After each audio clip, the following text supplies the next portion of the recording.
neste momento, Deus, através desta emissora, leva até você mais um programa de fé, com mensagens, hinos e orações a seu favor.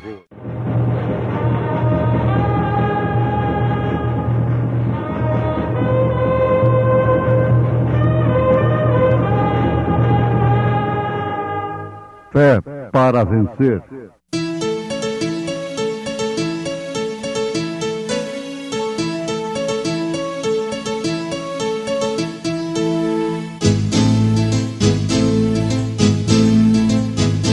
Mensageiro, Deus enviou o seu profeta, seu profeta é. Este som de alarido retumbando está, retumbando está. E as águias de Deus, e as águias de Deus já voando estão, já voando estão. Brana foi seu nome e Deus foi com ele, e Deus foi com ele. E a coluna de fogo sempre lhe seguiu, sempre lhe seguiu. A palavra ele pregou, a palavra ele pregou com fidelidade. Mas o Altíssimo não habita em templos feitos por mãos de homens, como diz o profeta: o céu é o meu trono e a terra o estrado dos meus pés. Que casa me edificareis, diz o Senhor, o qual é o lugar do meu repouso?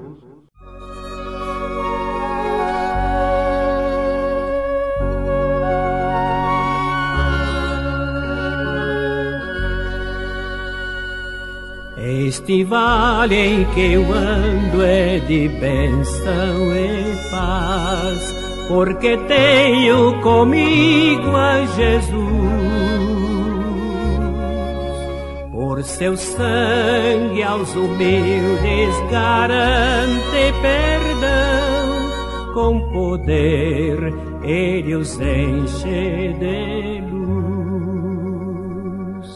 Há festim neste vale de bênção e paz, segurança num Deus liberal.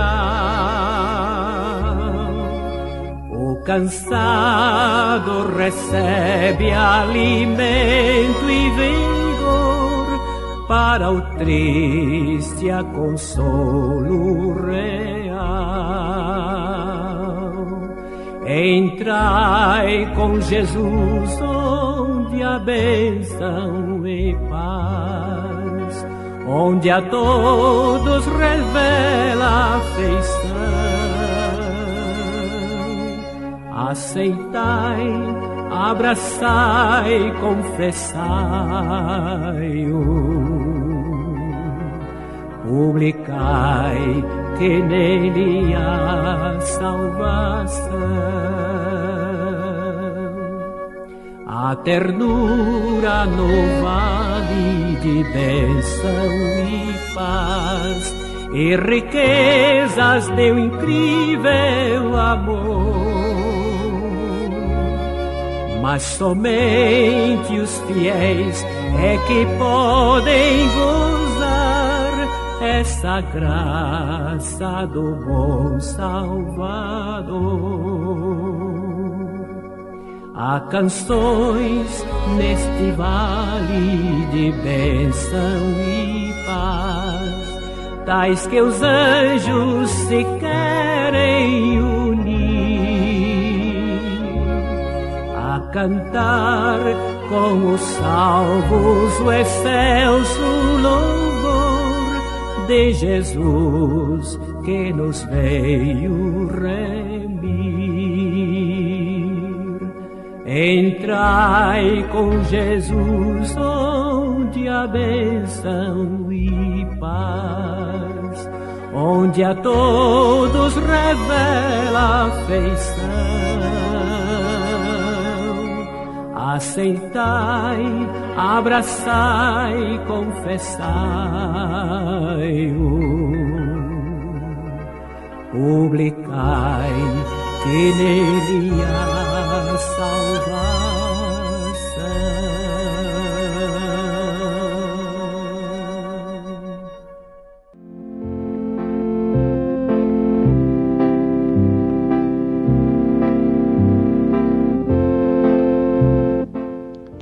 O profeta de Deus visita o México. Ouvintes amados, Jesus Cristo disse em São Mateus, capítulo 23, versículo 34, em um sermão muito duro, pois ele estava censurando não as meretrizes, não aos ladrões, mas sim aos escribas, aos fariseus, aos sacerdotes, à religião. Enquanto se combate o crime, o roubo e demais coisas que causam prejuízos sociais, não tem problema.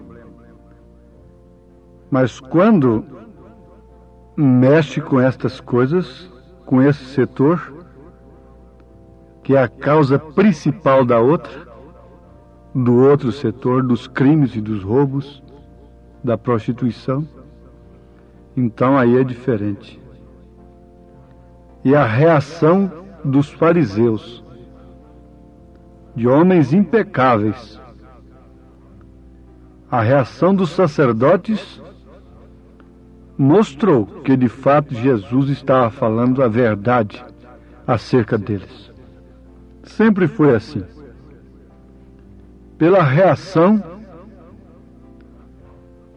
que a falsa igreja tomou durante as eras contra os verdadeiros cristãos, nós vemos que os mensageiros cristãos falaram a verdade acerca dela.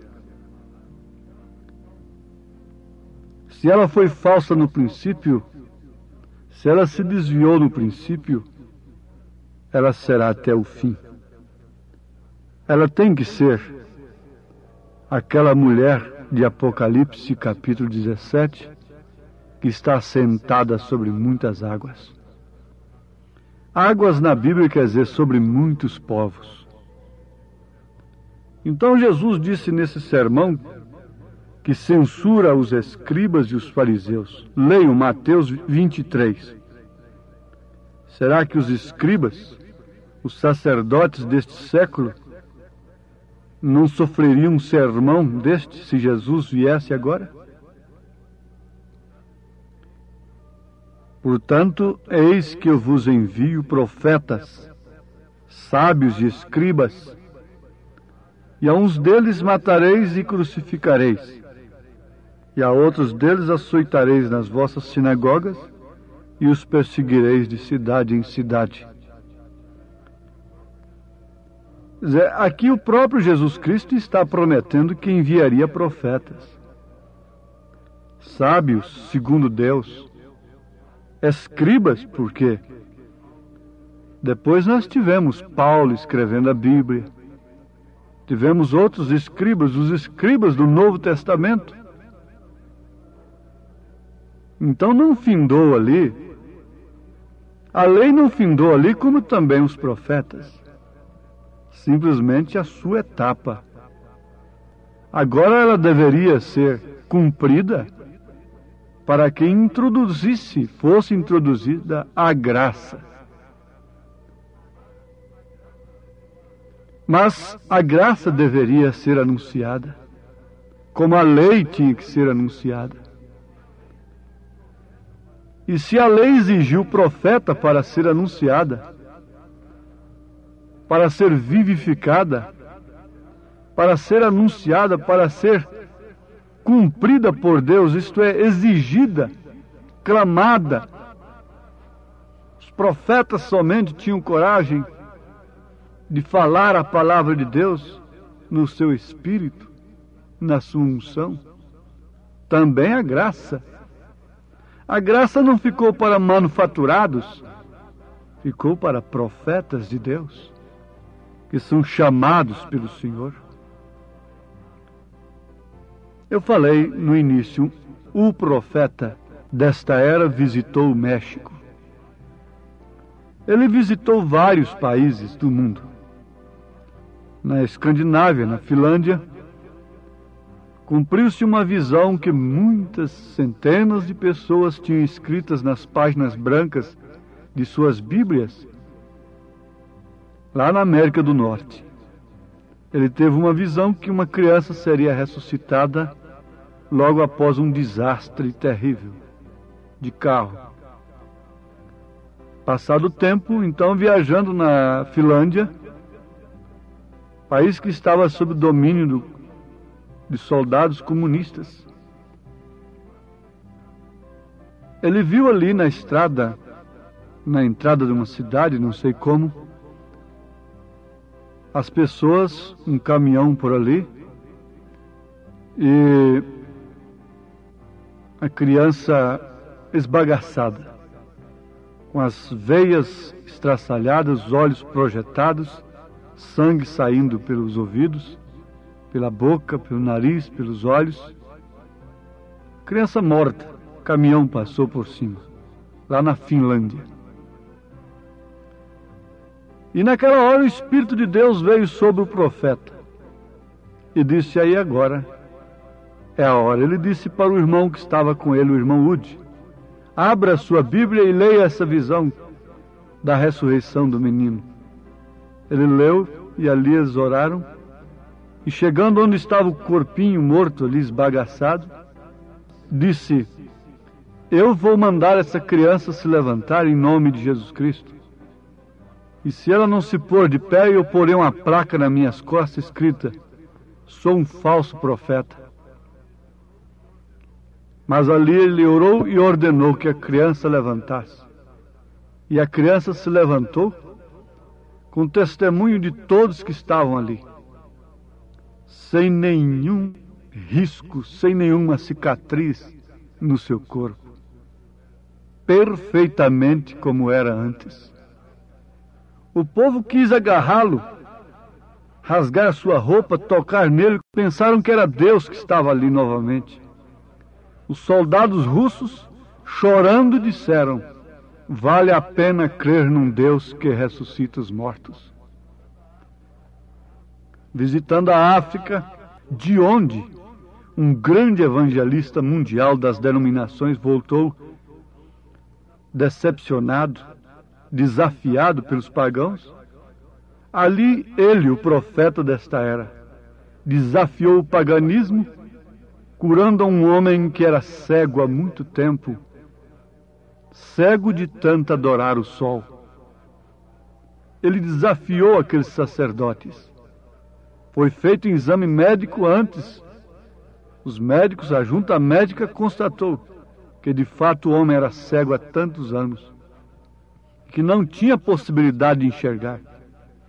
Mas logo ele disse: se esse homem enxergar, vocês crerão que Jesus Cristo é o Salvador e abandonarão seus ídolos? Eles aceitaram o desafio. Ó ouvintes, lá estavam 19 classes de tribos, de religiões pagãs. E muitos levavam seus ídolos de barro. Foi uma poeira que levantou quando aquele cego começou a enxergar e gritar, porque o povo começou a quebrar os ídolos. Um profeta visita a África. O nosso tempo não nos permite tecermos comentário sobre outros lugares por onde ele passou. Mas ele foi ao México. E como ele foi ao México? De que maneira? Sim, ele conta que um grande guerreiro mexicano, um general de 4 estrelas do governo mexicano, esteve na América do Norte nas reuniões, o general Valdena, e lá Em uma das reuniões do irmão Branham, o profeta desta era, aquele general recebeu o batismo com o Espírito Santo. E assim que regressou para o México, ele continuou clamando para que o profeta fosse ao México. E então o profeta decidiu ir ao México. Mas o que aconteceu? O general tratou a reunião. A reunião deveria ser na arena, onde tem as touradas, não é? Então tudo ficou tratado. Ele deveria ter uma força muito grande, policial, para poder entrar ali. E foi isso que aconteceu. O presidente, a pedido do general, pôs tudo à disposição.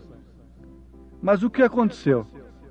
Enquanto tudo estava sendo tratado, um dos grandes bispos foi até o presidente e disse para o presidente: Senhor, eu compreendo que você está colocando para dentro um homem que não é católico.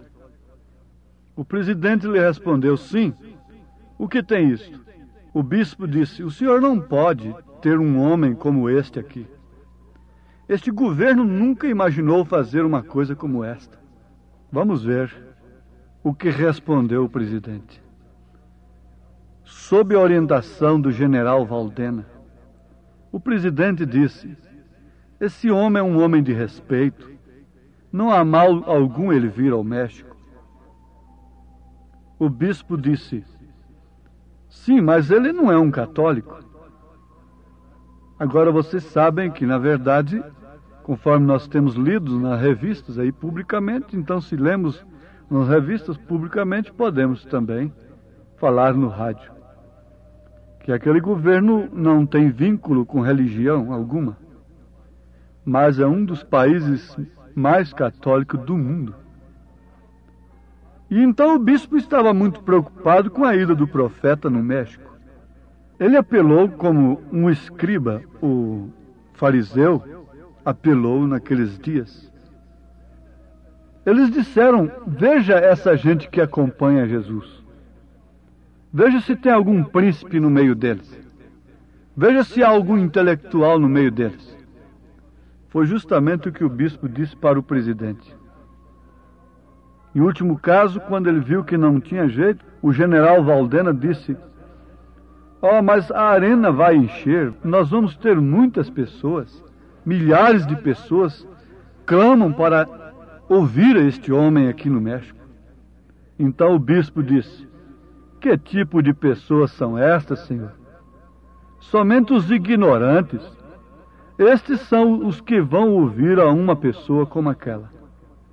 Então, naquela hora, o presidente tomou a palavra e disse para o bispo: Senhor, vocês têm essa gente por mais de 500 anos. E por que eles ainda são ignorantes? Aquilo foi o suficiente, ouvintes. O bispo trancou a sua boca e o resultado é que a grande reunião foi realizada no México. Isso por volta na década de 50, por aí. Ali aconteceu numa noite que um velho homem cego recebeu a sua visão na plataforma. Milagres tremendos aconteceram no México. Uma coisa tremenda. 10.000 pessoas numa noite levantaram suas mãos, aceitando a Jesus Cristo como único e suficiente Salvador.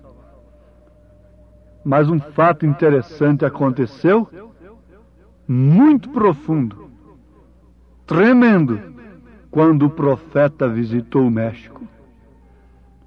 Uma mulher que tinha o seu primeiro bebê, ainda nova, mulher bonita, seus 23 anos de idade, teve o seu filhinho morto, como pelas 9 horas da manhã, no dia da reunião do profeta de Deus no México. Pneumonia, morreu no consultório médico. E ela então tomou aquela criança nos seus braços e foi para a reunião. E pelas 10 horas da noite, A criança tinha morrido às 9 horas da manhã. Isso aconteceu quando o profeta visitou o México.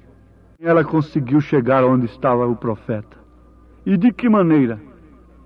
Lutando tremendamente. Os cooperadores tentavam segurá-la. Ela passava entre as pernas dos homens, segurando aquela criança morta de um lado, com seu cabelo todo desmanchado, suja de rolar no chão, passando entre as pernas das pessoas.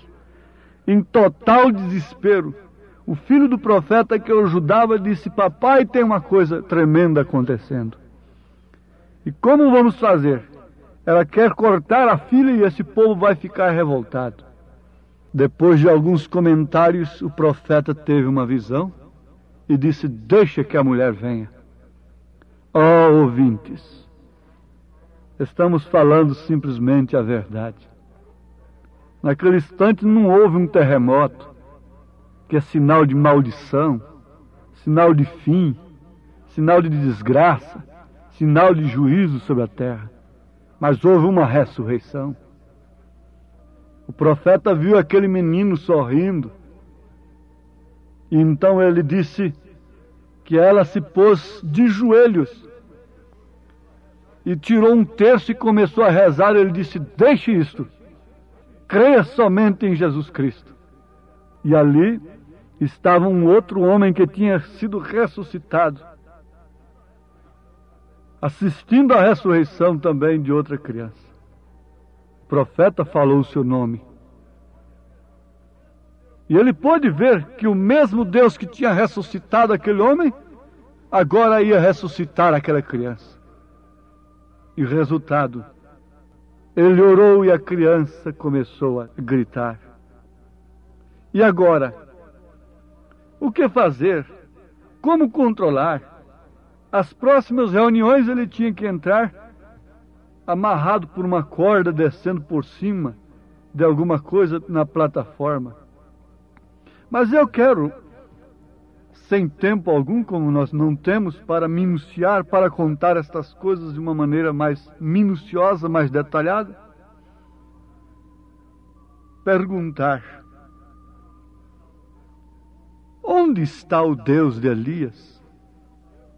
Onde está o Deus dos profetas? Onde está o Deus dos apóstolos? A Bíblia diz que Ele é o mesmo ontem, hoje, eternamente.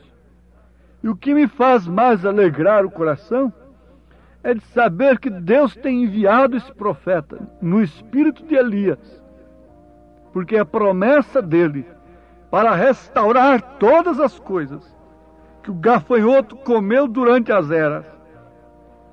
Não plantar uma nova coisa, mas restaurar o batismo original, a fé original no Deus Uno. Restaurar a fé a ponto desta noiva ter a fé da ressurreição, a fé arrebatadora, o poder da ressurreição.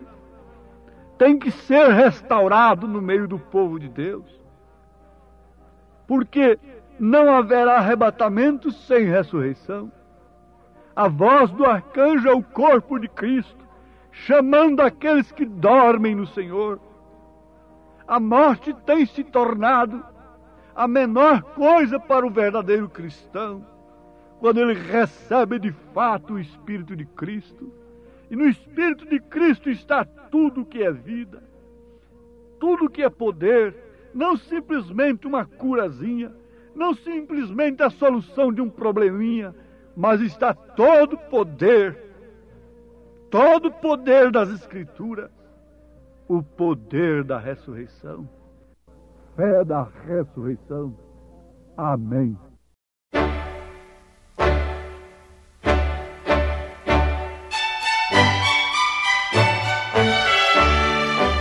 Ouvintes, escreva-nos pela caixa postal de número 15.020, 15020, CEP 74.501-970, Goiânia, Goiás. O nosso endereço na internet é www.apalavraoriginal.org. Volte a nos ouvir amanhã novamente, neste mesmo horário, nesta emissora, se o Senhor nos permitir, com fé no Filho de Deus, a fé que vence o mundo.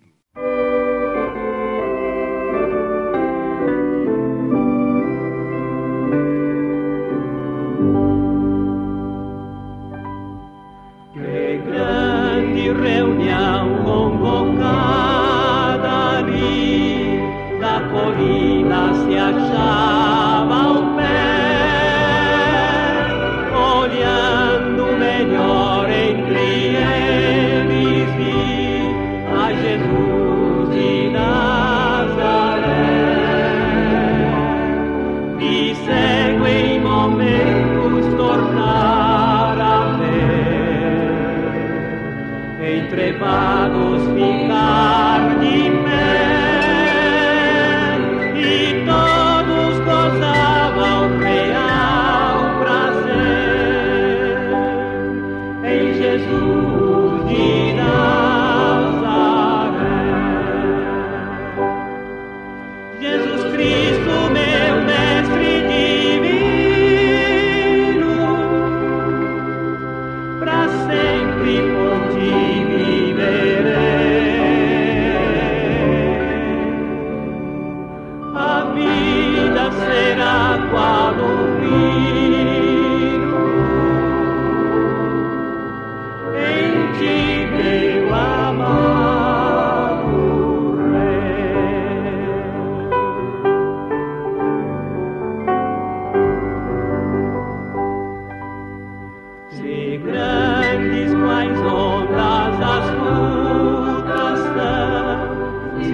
Contrito ele salvará, meu dúbio caminho em sua mão está, Jesus de Nazaré,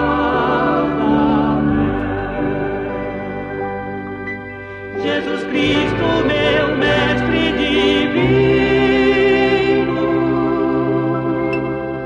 pra sempre por ti viverei.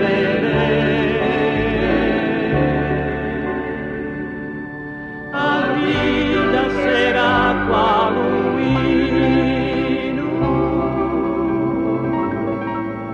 em ti meu amado